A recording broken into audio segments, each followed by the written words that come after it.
Hey everybody, this is the OG and Crab Show, and tonight we're putting Ben Cherington on trial, and we'll talk about why he shouldn't go to Florida.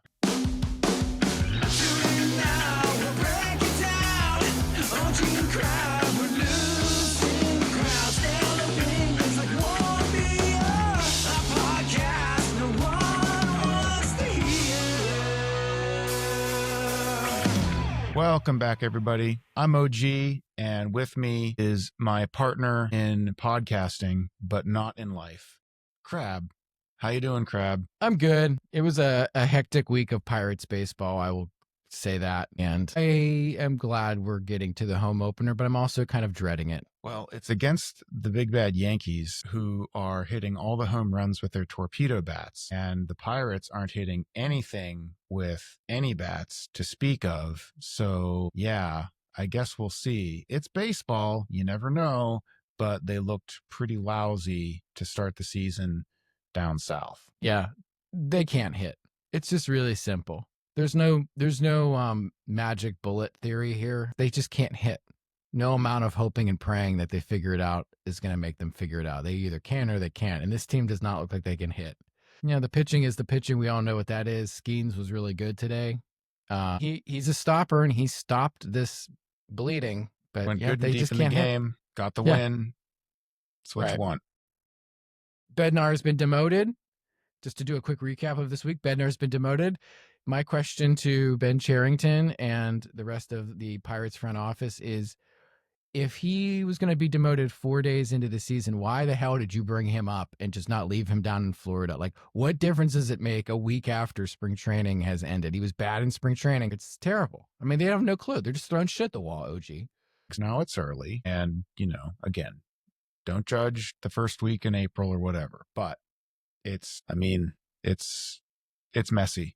If the starter comes out and they only have a 1 or 2 run lead, and it's exciting, isn't it, to never be sure if you're going to get that win. So it's not exciting. I understand your facetiousness, but this is not exciting baseball. This is just terrible to watch. It's a slog to watch this crap. It's year 6 of a rebuild. We were promised that we would be like the Cubs or the first kind of iteration of the Indians/Guardians, or even the current iteration of the Orioles, and we're nothing of the above. We just suck. We suck. We can play one facet of the game, and unfortunately, you need to play in multiple facets of the game. You need to be able to hit the ball, to play defense, and to pitch and prevent runs. You know what rebuild we do look like? The Tigers, the one that didn't work, and Alavila got fired over it, and so they kind of had to try again with a different GM. Which segue is... Well, before you finish that thought, what team does David Littlefield work for? That dude went to work for the Tigers. It's a curse of David Littlefield that is cursing both of these franchises. That's true. I did look him up, and that's his job. He's just a scout of, somehow with the Tigers. Actually, so I don't know where he's scouting or... Yeah, he made it up the ladder. I think he was the VP of some scouting, and then he got bounced back down. Well, I wonder where Ben Cherington will land after he is convicted in our trial here. So without further ado, the people shall hear from the gentle Sir Crab Noodleman Esquire, which means he's a real attorney. You can trust him because of the Esquire. He's going to lay out his opening arguments. So have at it. I have an undying hatred for Ben Cherington right now, because I just see this guy as being completely inept at being a small market general manager. In 2019, when Huntington got fired, I was truly hoping... Now, I'm going to take Nutting out of this entire diatribe, because to quote some dear friend of mine, you fuck with the dick that you got. And we ain't changing that guy, and he ain't going anywhere. And there's no amount of billboards and, lame ass shit, that Dejan Kovacevic might do in his paper or whatever, that's going to get him to sell the team. It just isn't going to happen. So when that was going down in 2019 and Nutting was trying to figure out the next guy to right the ship, I was truly hoping that he would wise up and find a guy from a small market and hire that guy. I think I know the reporting is that Matt Arnold from the Brewers was the finalist. I can tell you exactly where I was. I was driving my car at Bigelow Boulevard at the intersection of Heron Avenue, where the Hill District meets. To all Yinzers, the Hill District is here on your left and Polish Hill's on your right. And I was at that terrible intersection, and the fan announced that Ben Cherington was hired. And I didn't yell or scream, but I kind of just got like, what are we doing? I don't know about this. My initial reaction was skepticism, straight skepticism. Cherington, outside of his one good year in 2013, which, okay, flags fly forever, I get you, has been a stone cold loser, period. Stone cold loser. So for me, it's like we hired a guy from a big market who had unlimited resources in that big market, who put up a losing record 3 of the 4 years that he was in control of the entire baseball apparatus in fucking Boston, in a place where they grind you down if you don't perform. That they are notoriously unforgiving where it comes anything, when it comes to the Red Sox. And this guy was driven out on a rail there. They made him resign. To quote the kids in the internet parlance, they cuckolded him.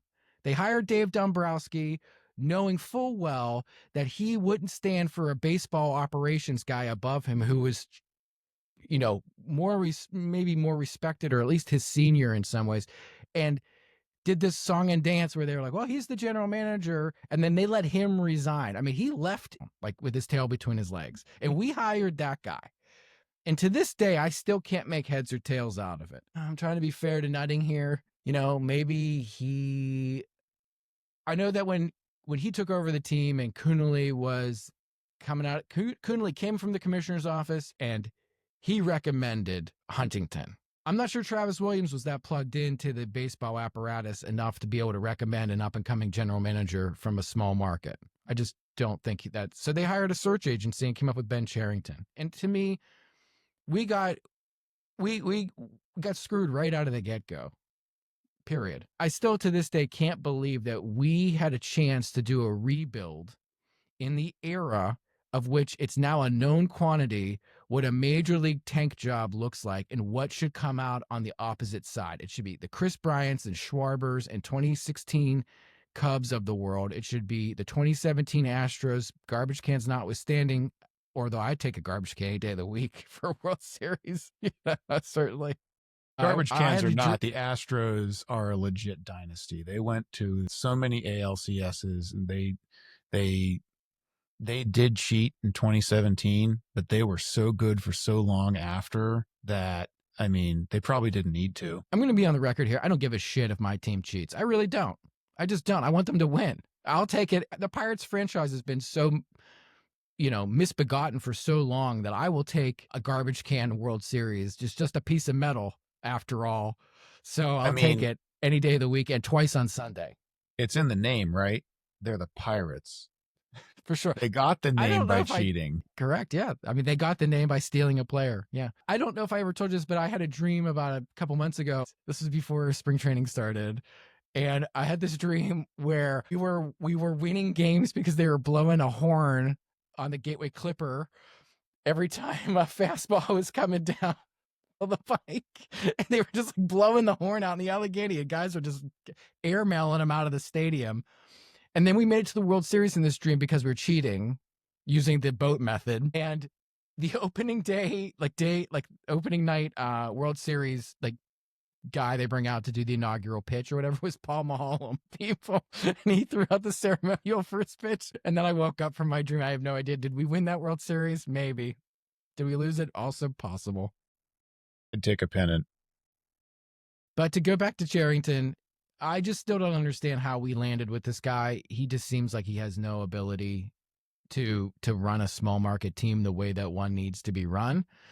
We whiffed on Matt Arnold. And the worst thing about this is that we knew what we were getting into with, bright eyes and open hearts, or whatever the kids say these days. And we were willing to sign up for that because we thought by that year 6, we would be looking more like, the Reds or the Nationals or the Athletics or like these other Rays, these teams that are like lapping us at this game. And we still messed it up. We still fucked it up. I just don't understand how that's possible. And the only thing, it's not about spending money on Anthony Santander because he wasn't going to save this season. It wasn't about these, sell the team, Bob.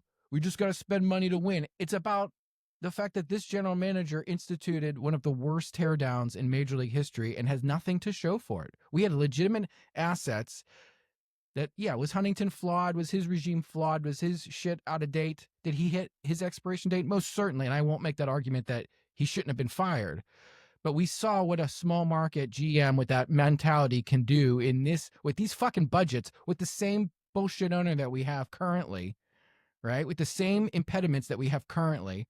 We saw what that looked like when you deployed a vision and then you deployed these budgets that you're given, these bullshit budgets, in a way that complements your vision and has a thoughtful purpose, not just Rowdy Telez's of the world and Michael A. Taylor's of the world and all this other dumbass bullshit that Cherington does. You touched on doing the tear down all wrong. And that's where my pet theory of where this all went awry, other than having the wrong GM for the job, was he made the wrong teardown decision. And with the benefit of hindsight, sure, we can look back and see at all those players that he traded away, the Jameson Tyones, the Joe Musgroves, the Josh Bells, and the Starling Martes, and see how little he got back from that, especially now. I mean, we're talking about David Budnar, who is now in AAA, and whatever Endy might be, and that's really it. Like, that's everything he got from all of those trades in the teardown.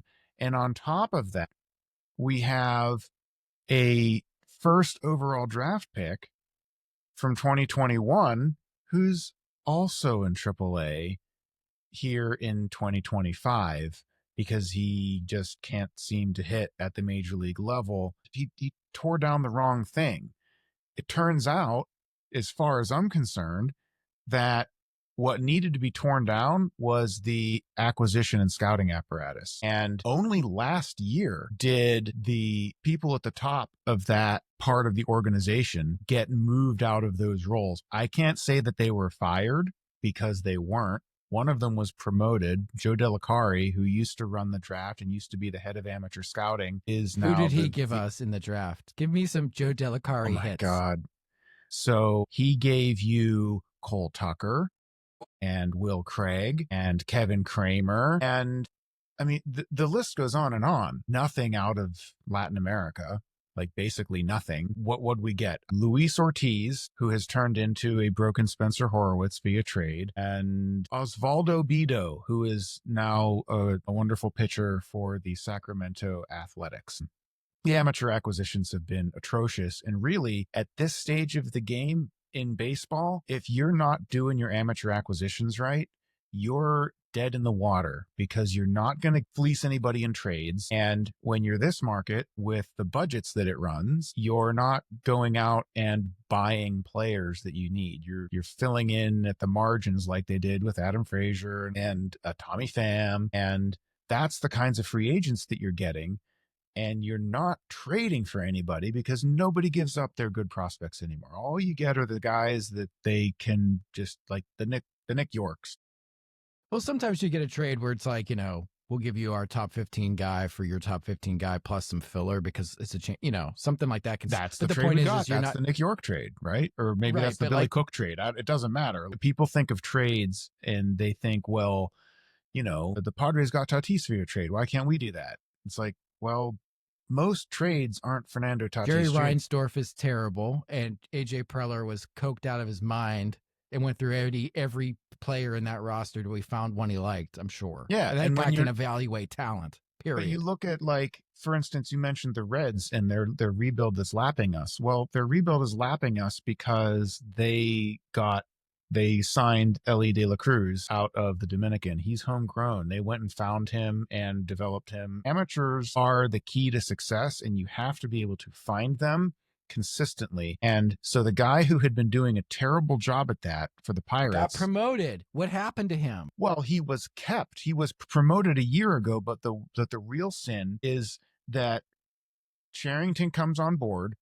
looks around him, sees all of the staff that Huntington and company left behind, and says, okay, let's spend 3 or 4 years with these guys and see what they got. With after what did we not see what they did the previous 10 years? It wasn't working then. It got us Will Craig. It got us Cole Tucker. Are these the guys that we want running our drafts? Apparently, because that's what was running our drafts until last year when they hired Justin Horowitz out of Boston. And no sooner does he show up than he drafts Connor Griffin, who is looks like Jack Lambert.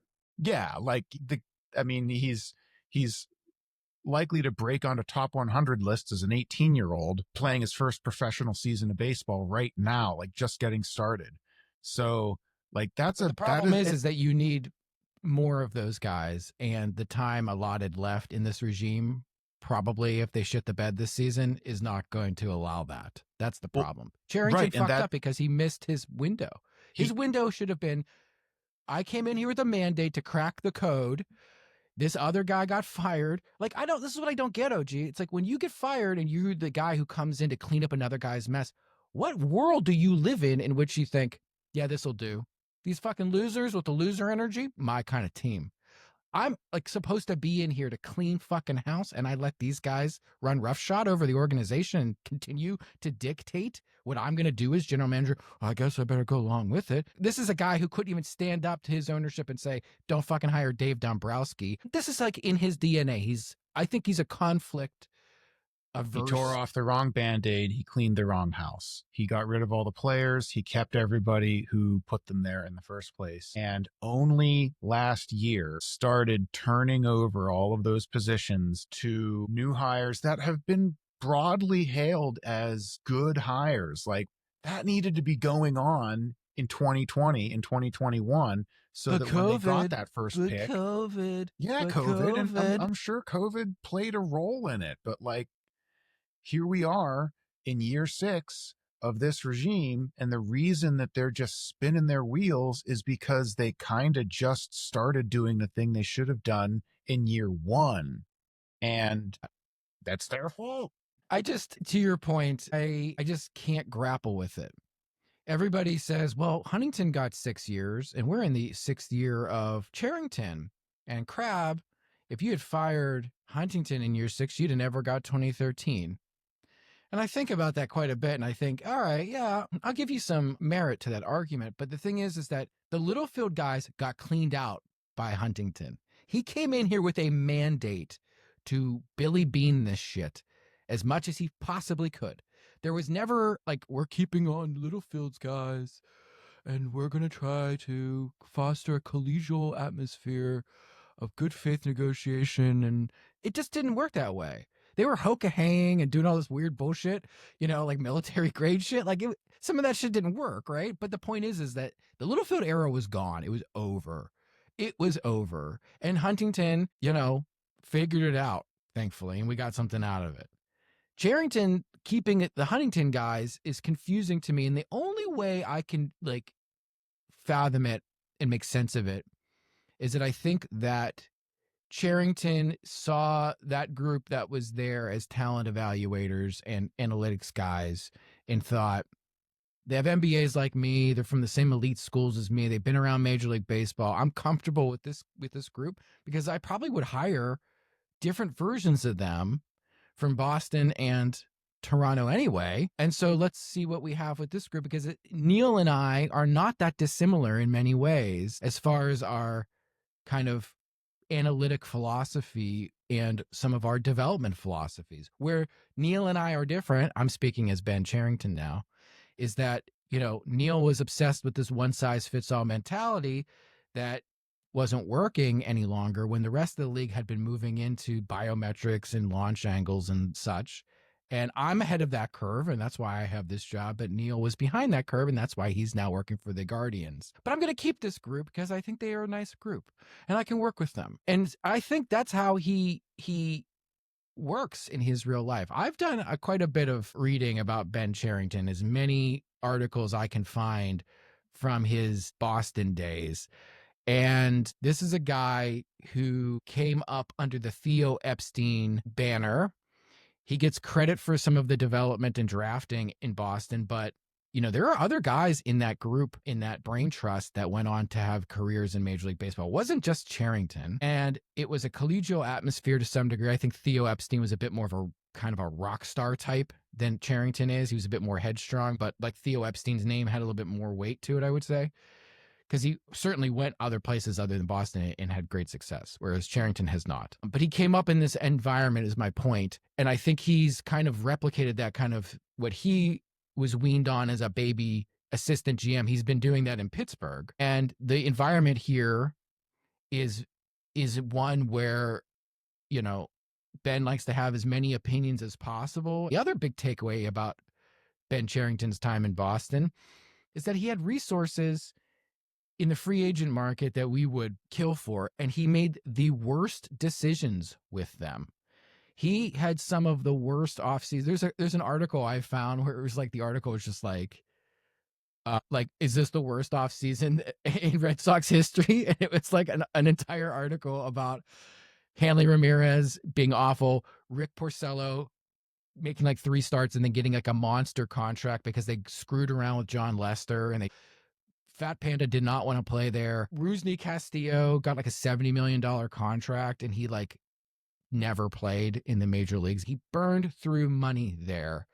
And he came here in the last year or so, especially last offseason, not this offseason from 24 to 25, but from 23 to 24, like largely like recreated some of that like magic that he tried in Boston with like Rowdy Tellez, and we're just going to get a bunch of guys in here and see if it'll work. And, just like in Boston, there didn't seem to be a lot of rhyme and reason in his later acquisitions. Like, there's no rhyme or reason to the free agents he brought in here, to my mind. It's just, they didn't make any sense. Because if you're committed to this process, OG, and you're very confident in your talent evaluators, Joe Delicari, and you feel good about, Henry Davis and Jack Sawinski and the rest of that group, then you should just be committed to the process and let the kids play and figure out what you have in them, instead of doing this ridiculous song and dance that you do with them where you're jerking them around for at bats.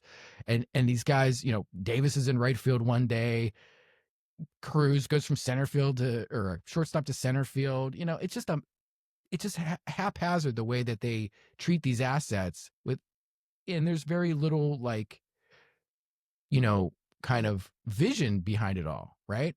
Like Huntington, for context, like, yeah, Lyle Overbay sucked and he was here and they had some misfires, but they never were taking like McCutchen came up and he played, period.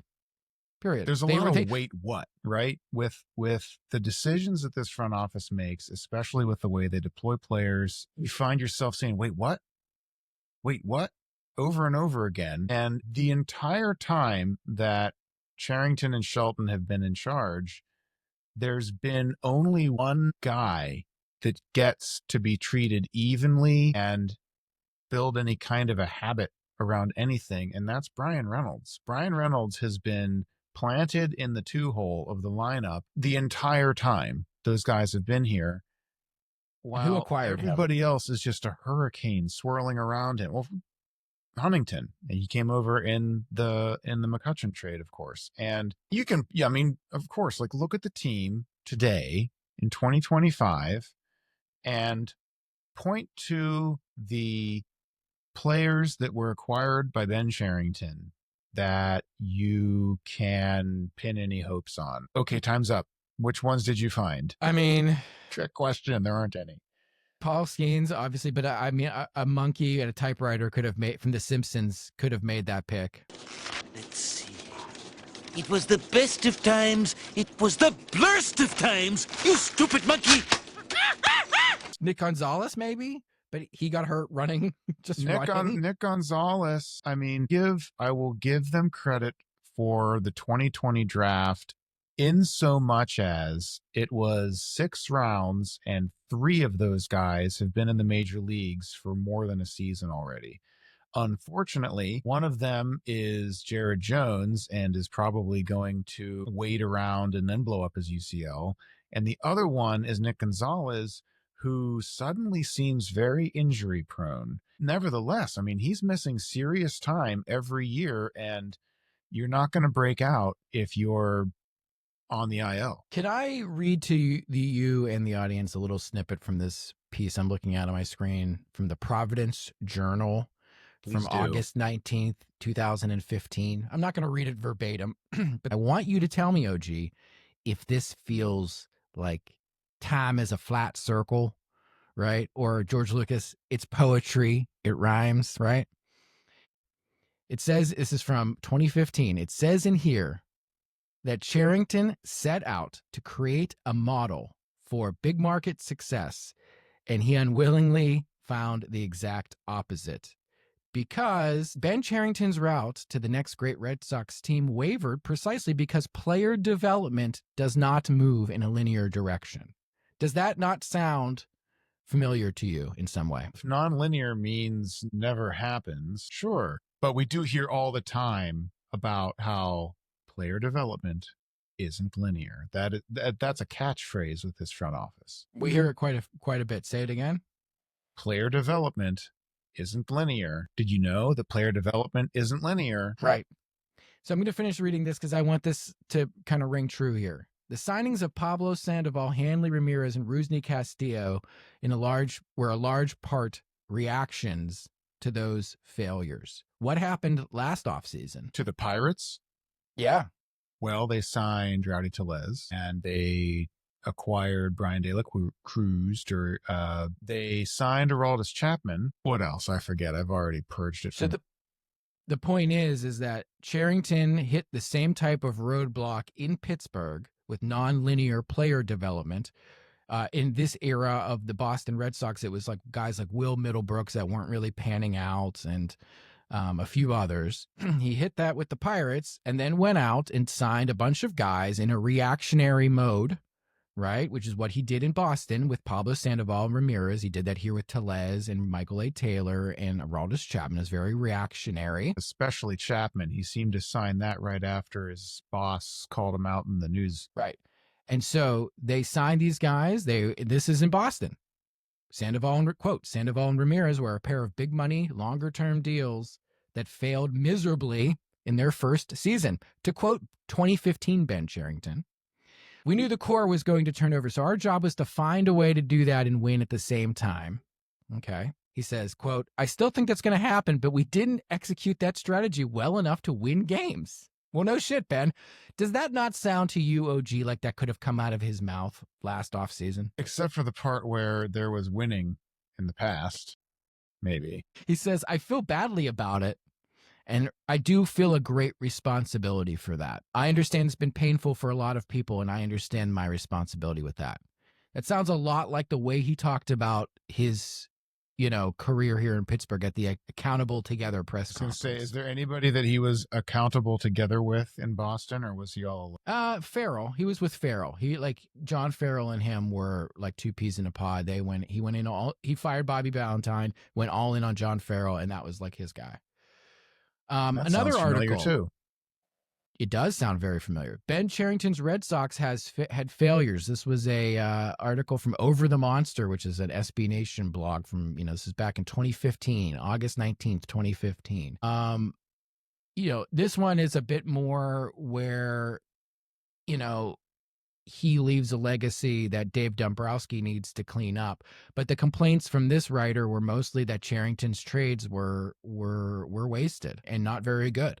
Like, this is what kills me about this guy, is that it's very kind of similar storyline to what happened in Pittsburgh. It's the same tendencies with a much lower budget.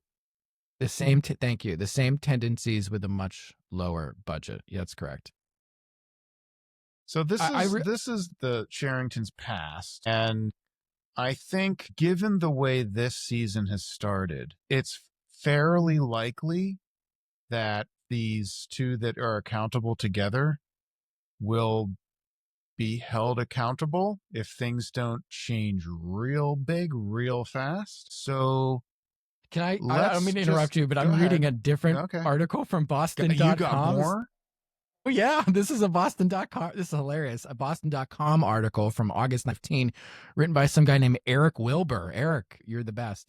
Quote, on the whole, Cherington was a terrible general manager. Sandoval and Cherington Binky, Hanley Ramirez will go down as his swan song free agent. He didn't get enough for John Lester, who he waited until the last possible moment to trade into desperation. And he made the call on dealing John Lackey for Alan Craig and Joe Kelly, the landmark deal that will always speak of his group's pathetic talent evaluation. I mean, that, I'm sorry, I don't mean to yell here, but maybe that sounds exactly. I mean, how about that? I mean, I think that Cherington kind of rode Theo Epstein's coattails and built his career off of Theo Epstein. And we haven't even talked about the 2013 World Series, where I found an article of which I don't have in front of me, but I have the quote saved, where the writer basically says that the 2013 team wasn't even built for long-term success, period.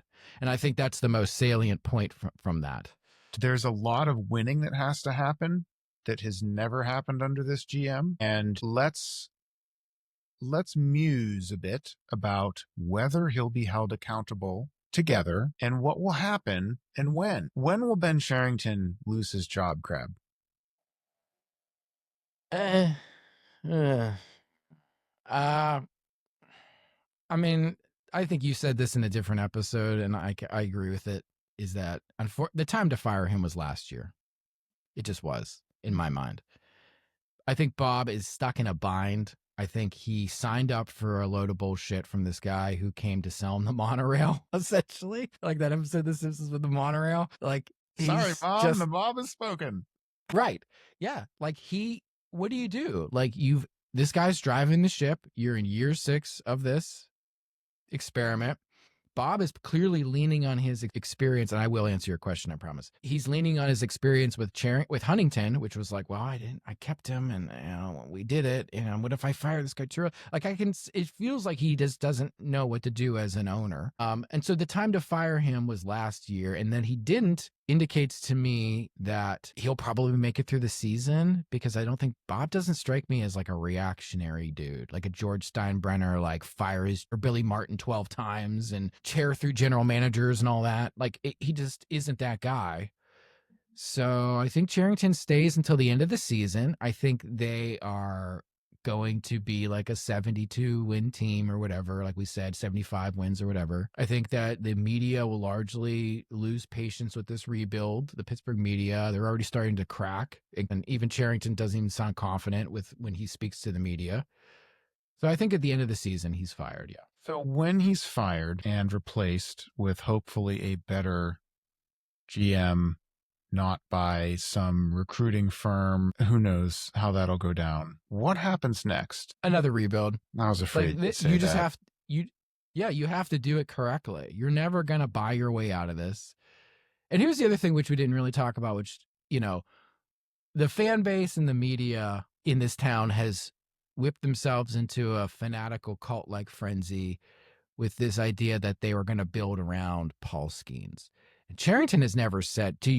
Have you ever read Cherington say or heard Cherington say that they were going to build around Paul Skeens? The thing about stuff that fans say as it relates to Cherington most of the time is stuff that they make up about him. He very rarely says the thing that everybody says they heard. So have you, I have never heard him say, oh, we're going all in because we got Paul here and we want to maximize Paul's time as a Pirate, and we'd love to sign Paul long term. He's a great guy.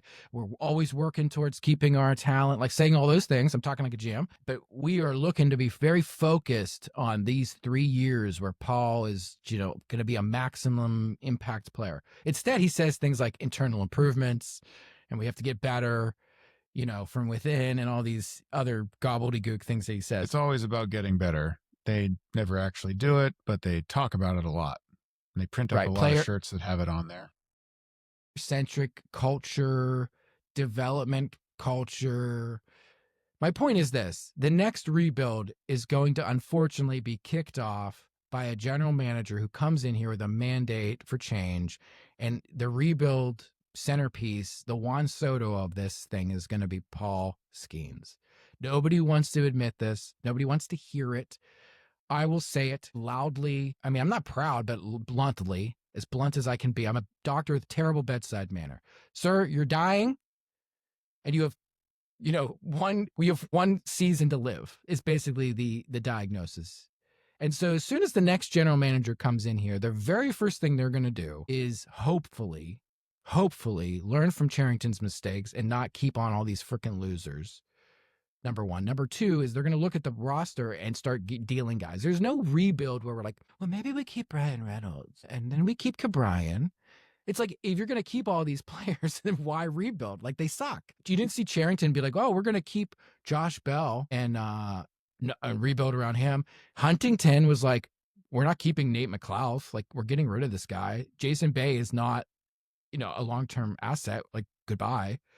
So the next guy is going to come in here and do that. And the only thing they have to deal is a cost-controlled Reynolds, who's a very nice player, but to your point, is Nick Castellanos, and Keller, who's very nice and cost-controlled. Keller's a good pitcher. He's a good pitcher on a good contract, and he'll get you good value back in trade, and he will be traded. Same thing with Reynolds. If Hayes can put together a healthy season, maybe he can get something out of that. I don't know. I mean, anybody who's making any kind of money is immediately gone. I think with Skeens, he's so valuable, you almost can't get the proper value back from him until he's a little further along and has eroded some of that value. Nobody's going to give you what he's worth right now. So unless you're willing to lose that trade really, really badly, you kind of have to just sit on him and wait, which sucks. But no one's going to give you his value until he's like our. I mean, I could buy that for $1. I'd buy that for $1. But my point stands is that you have to trade something to get something back. I don't see a vision for this rebuild the way that at least Huntington had a vision. I mean, there was no vision in Boston either. That was why they brought Dombrowski in. Dombrowski, not to go back, but very quickly, this is part of Cherington's MO, is having no discernible vision. It's a bunch of stuff about player development. We hope, we're going to internal improvements and blah, blah, blah. And Dombrowski's like, my job is coming here and trade prospects and win a World Series. That's the vision. And he did it. And he won a World Series in 2018. Now you can argue, oh, there's a lot of Cherington guys on that team. And there certainly was. Just like Cherington won with a lot of Epstein guys. So the next GM who comes in here is going to have a lot of Huntington guys filtered through Cherington and maybe a few Cherington scraps to play with, but there has to be more of a vision in the next rebuild. There cannot be this, like this, just we're hoping and praying we figure it out. Like, we watched this team get their asses kicked by the Tampa Bay Rays with dudes in that lineup. Have you heard of those guys, OG? Tell me 3 of their names. I couldn't tell you right. I could barely remember them. Oh, nobody. I'm sure I can do 3 of them. Lau was one. Junior Caminero, Yandy Diaz. Okay. We got at least 3. My point is that that's not exactly an all-star free agent it's not Machado, Bogarts. They did Jackson a little mini Merrill. tear down last summer. They're in a reset themselves, and they're gonna do what they do and win. Maybe not enough to make the playoffs, but the Pirates are just gonna continue to win 70 something games, maybe, hopefully, and never more. Well, I think at this point we might have enough to send this to the jury. Do you have any other final closing thoughts, though? Do you have anything to say in Ben's defense? We haven't even done a defensive Ben. In Ben's defense, I did mention the 2020 draft. If you're talking about drafts in baseball, you really need to give them several years to assess whether or not they were successful. In the 2020 draft, in hindsight, if you're going by, did these guys make the majors, which oftentimes most of your draft doesn't, half of that draft has made the majors and kind of stuck there. I mean, we're talking Carmen Mlodzinski, Jared Jones, and Nick Gonzalez, who's got a really good mustache. So, I mean, that's a successful draft. As MLB draft standards go, if you get half the guys in your draft to be playing in the majors 2 or 3 years later, that's a pretty good draft. So there's a gold star for Ben Cherington in his first draft.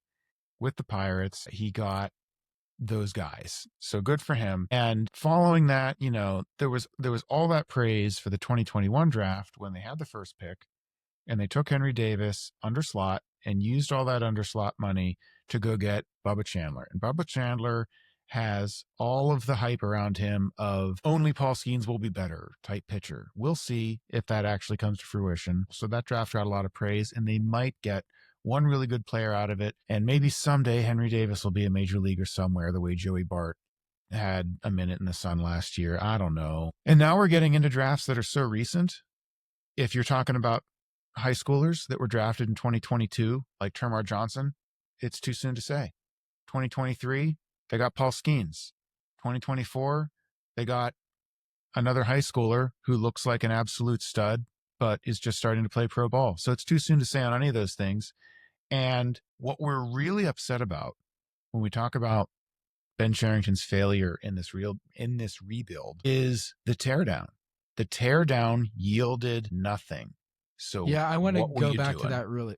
Right. I want to go back to that real quick. I know there's that graphic that is talked about. I'm trying to pull it up. How much war went out and how much came back. Your Honor, I think my client, the defendant, Mr. Cherington, has shown a proclivity for bad baseball trades. And I think the jury will find that the defendant has shown complete ineptitude in this realm, and he should be punished for it.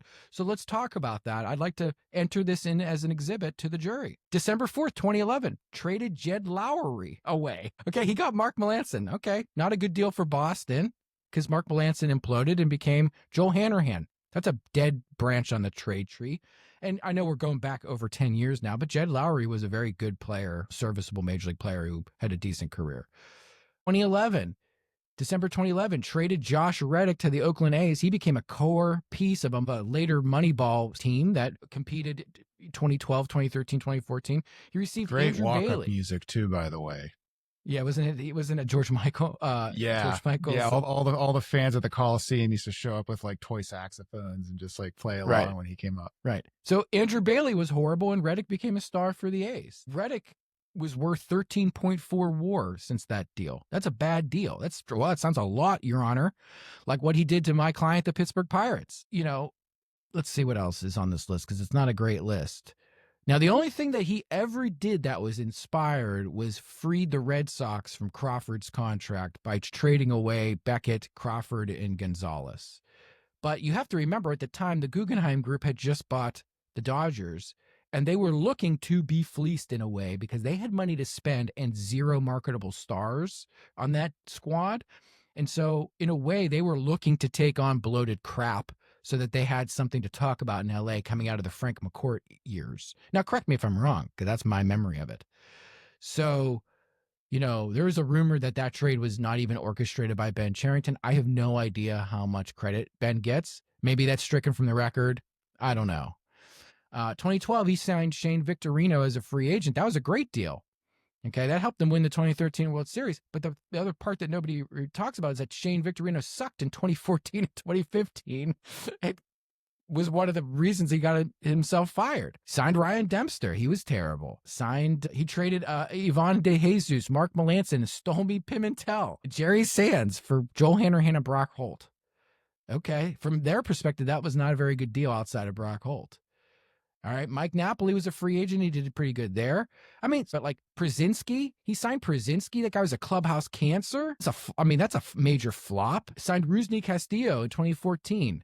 Flop. Hanley Ramirez, free agent. Flop. Pablo Sandoval, flop. We talked about that. I mean, there's a whole bunch of garbage in his resume that, again, Bob Nutting had the choice of going with a guy who's up and coming and hungry, who worked in a small market, who has deployed budgets or been around a guy in Stearns who deployed budgets similarly to the ones he would be deploying here, Milwaukee to Pittsburgh, and went for this because he had a ring in 2013.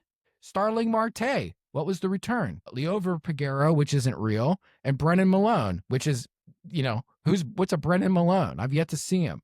Josh Bell, the return. Will Crow, and Eddie, the Dream Teen Yeen, whatever the hell that guy's like. Eddie Jean. Not my lover. Joe Musgrove, Bednar, Rodriguez, and a bunch of garbage. So basically get Rodriguez out of that. Jameson Tyon, Roanzi Contreras, Canis Miguel Smith-Njigba, Caden Smith, and Mikel Escada. These are some, Jesus Christ. and Miguel Yajure. Miguel Yajure. The first Adam Frazier trade netted you Jack Sawinski, Tucapita Marcano, who is a fun footnote in Pirates lore, and Mitchell Milano. Fantastic work, Ben. Fantastic work. Jacob Stallings got you Zach Thompson, Connor Scott, and Kyle Nicholas, who they buried in AAA. He might be the best bullpen guy they have. Oh, Clay Holmes. We forgot about Clay Holmes, who's now a starting pitcher for the Mets. With the Mets. Yeah, he's converted back into a starter this year with the Mets, and he brought back Hoy Park and Diego Castillo. Not that one, the other one. Richard Rodriguez, remember him? He was a hot commodity there for a while. We got a guy named Ricky DeVito and Bryce Wilson, Kevin Newman. Now Dari Moreta is still here, so that's. But these are nothings. This is nothing. Tyler Anderson, Carter Binns, garbage. He did Daniel manage Vogel. to turn Rodolfo Castro into Bailey Falter. Fine, okay. Which, that's a small win. Sure, and that might be his version of trading.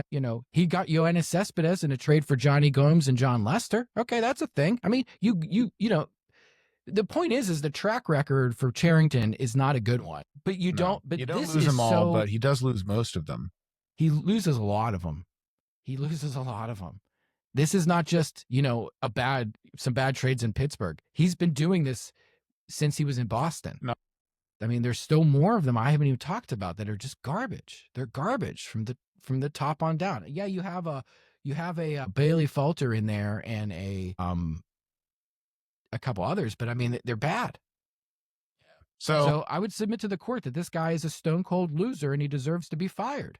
Ladies and gentlemen of the jury, let us know in the comments whether or not Ben Cherington is guilty or not guilty. Let's see if we get even one comment. I think you've proved your case, and I hope it was at least linear. I told a story, Your Honor. I hope I managed to deliver the evidence. It did please the court. Excellent. That's enough for this episode of the OG and Crab Show. Two middle-aged Yinzer dads who, for some reason, keep talking about the Pirates. Any predictions on what we should talk about next time, Crab? Torpedo bats at PNC Park will be fun, and we'll see where this series goes. Happy home opener, everybody. Enjoy the beautiful weather if it isn't raining the whole time. But it's been a bad start to the season. It's probably going to stay bad, and yeah, that's a bummer. But we'll come back and talk about something sometime. Yeah, we'll keep talking about something sometime. Until please like and subscribe, or don't. I don't care what you do. I hate the Pirates anyway. I don't give a shit if you listen to this fucking podcast. Good night. Good night. I hate Ben Cherington.